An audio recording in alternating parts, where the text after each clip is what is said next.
Okay, so today we're going to dive into something pretty crucial, and that's the role of women and really the whole idea of diversity in cybersecurity. Right. And it's way more than just, a feel-good thing. Oh, absolutely. It's really about making the whole digital world, stronger and more resilient. Yeah, for sure.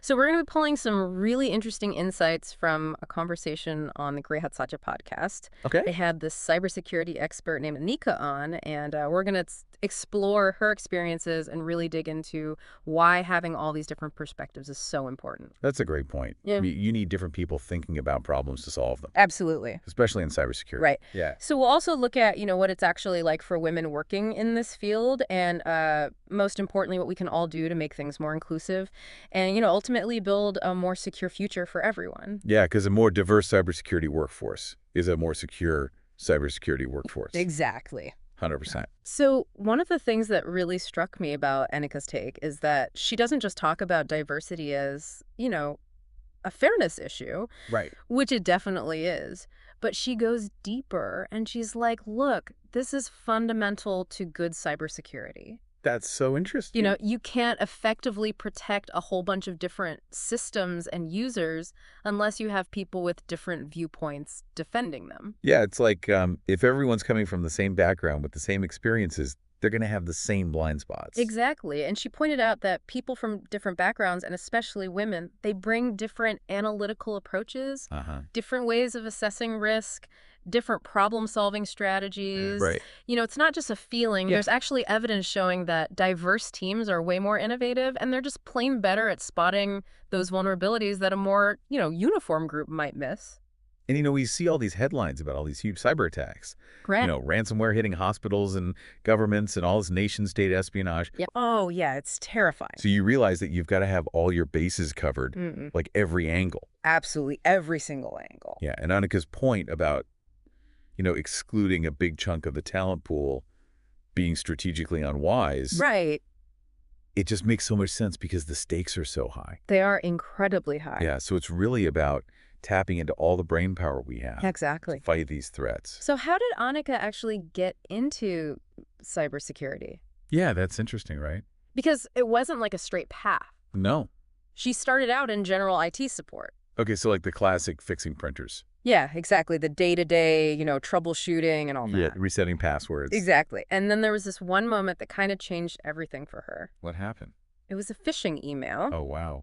And this email managed to slip past all the security filters and actually tricked one of the employees. Oh, no. And, most people would just be like, oh, that's annoying and move on. But she got fascinated by it. I love that, like, her brain just went there. I know, right? And that's what I think is so cool about cybersecurity professionals. Yeah. It's that curiosity that's so crucial. Right, like wanting to figure out how things work. Yeah, exactly. And in her case, it wasn't, some fancy degree or anything. It was this real world problem that just grabbed her. A puzzle to solve. Exactly. And once she had that spark, she just went all in. What did she do? She just threw herself into it. Nice. Online resources, learning about penetration testing, which is basically where you simulate cyber attacks to find weaknesses in systems. Right. That sounds intense. Yeah, it is pretty intense. Yeah. And then she got industry certifications and eventually landed a job as a security analyst. Wow. That's incredible. She even said that the intellectual challenge of it all was like addictive. Oh, yeah. I could see that. I mean, I think that's something a lot of people in the cybersecurity feel. Yeah. It's so satisfying to solve a tough problem, Oh, to yeah. be one step ahead of the bad guys. And Anika's story also shows that you don't need a computer science degree to get into cybersecurity. That's encouraging to hear. Right. Because it seems so technical. It can be, but if you have the drive and the curiosity, you can learn it. Yeah. That's awesome. So let's talk about what it's like for Anika working in this field as a woman. Yeah. I'd love to hear about that.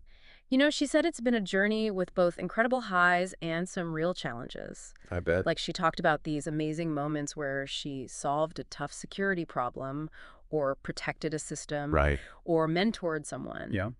And those are obviously incredibly rewarding. But she also talked about how she still often finds herself as the only woman in technical meetings. Oh, gosh. Yeah, I can imagine that's tough. Yeah, and there was even this one time where she was leading a security audit and someone thought she was there to take notes. Oh, wow. Like, they just assumed because she's a woman, she couldn't possibly be the one in Yeah, charge. you still see that kind of thing in so many male-dominated Oh, fields. absolutely. It's so frustrating. It is. But the way she handled it was amazing. What does she do? She didn't get flustered or upset. She just very calmly pointed out a major vulnerability that everyone else had missed. Wow, mic drop. I know, right? Talk about proving your worth. Yeah, exactly. And it just shows how much pressure there is on women to constantly prove themselves in these environments. Yeah, it shouldn't be like that. It really shouldn't. People should be judged on their skills, not their gender. 100%. Yeah. But Anika also talked about some really inspiring figures who have influenced her. Oh, I'd love to hear about them. One of them is Parisa Tabriz. Okay. She's called Google's security princess, I love that. and she leads the Chrome security engineering team. Wow. And what Anika admires about her is that she's brilliant at her job, Right. but she's also completely herself. Yeah. You know, she doesn't try to fit into any stereotype. That's so important, especially for young Well, women. exactly. It shows them that there's no one right way to be a cybersecurity professional. Yeah. You can be yourself and still be amazing. Exactly. And another person Anika mentioned is Katie Mazuris. Okay. She's a pioneer in bug bounty programs and vulnerability disclosure. I've heard of her. Yeah, she's incredible. She's amazing. Yeah. She basically changed how companies work with ethical hackers. Oh, wow. And she's a huge advocate for diversity in the industry. That's fantastic. Yeah. And Anika shared this piece of advice that Katie Mazuris gave her. Okay, what is it?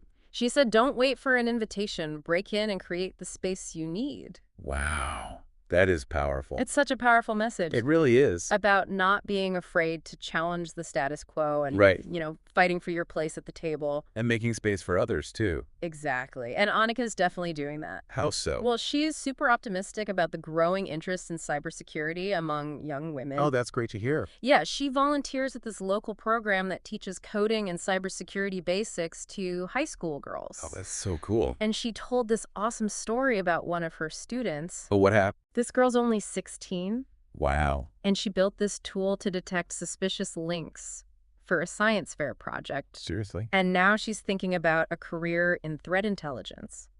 That is amazing. It's so inspiring. It is. And it shows that when you give young people the right opportunities and support, they can do incredible things. Yeah, and hopefully she'll encourage other young women to get into cybersecurity. Exactly. That's great. And Anika also talked about the importance of organizations like YCS. What's that? It stands for Women in Cybersecurity. Oh, cool. And they build communities, Yeah. provide mentorship, and create pathways for women to enter and succeed in the field. Yeah, we need more organizations like that. Absolutely. They're so important. Yeah. So what can the cybersecurity industry as a whole do to make things more inclusive? Right, because it sounds like there are still a lot of barriers. Yeah, there are. And Anika had some really practical ideas. Okay, I'm listening. First, she said, we need to make sure that we're showing the diversity that already exists in cybersecurity. Like highlighting all the different people and roles. Exactly, because if young women and people from underrepresented groups don't see people who look like them succeeding in the field, Right.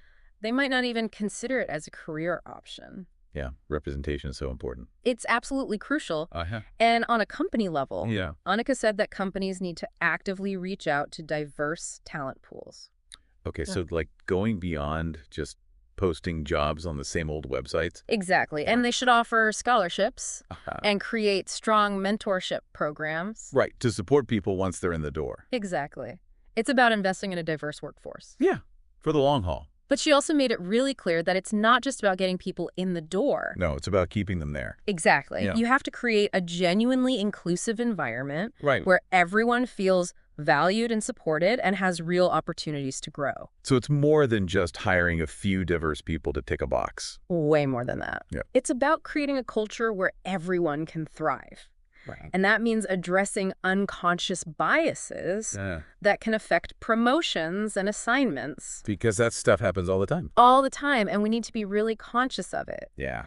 Anika also suggested that the industry needs to rethink how it does tech events. Oh, interesting. Like what kind of events? You know, the conferences and meetups and things like that. Okay. She said maybe we should have more collaborative workshops and make sure that the speakers and panelists are diverse. Yeah, because those events can sometimes feel kind of exclusive. They can, especially if you're not part of the in crowd. Right. So we need to make sure that everyone feels welcome and included. Absolutely.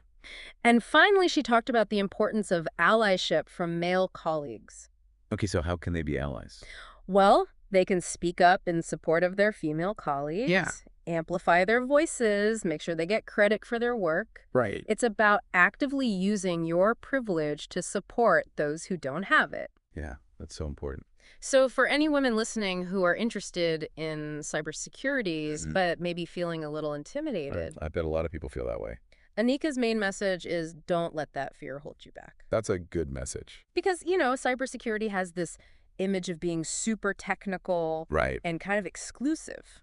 Yeah, like you need to be a coding genius. But that's not the whole story. No. There are so many different roles in cybersecurity. Like what? You could do policy development, risk assessment, compliance, communication, training, threat intelligence. Oh, there's a lot. There's a huge range of opportunities. Yeah. And the key is to find the area that really sparks your interest. Right. Like what are you passionate about? Exactly. And you don't need to be an expert right away. Well, that's It's reassuring. Nobody starts out knowing everything. Yeah. That's true. Anika's advice is to start with the resources that are already out there. Okay, like what? There are tons of free online courses. Ah. You can stay up to date by reading cybersecurity news.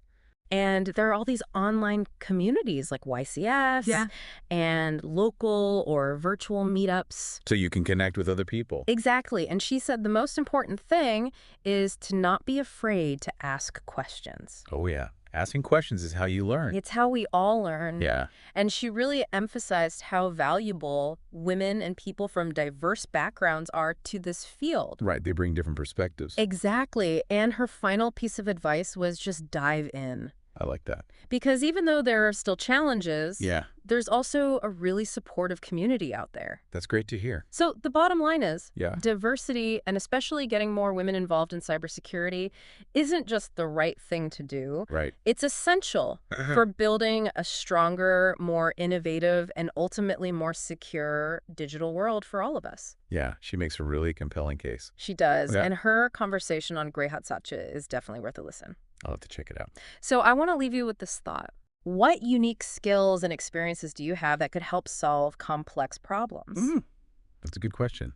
And this isn't just about cybersecurity. Right. Think about any field that's changing rapidly and facing all kinds of new threats. Okay. Yeah. Maybe it's time to explore something you never thought you'd be good at. I love that. That's a great takeaway. Give it some thought. I will.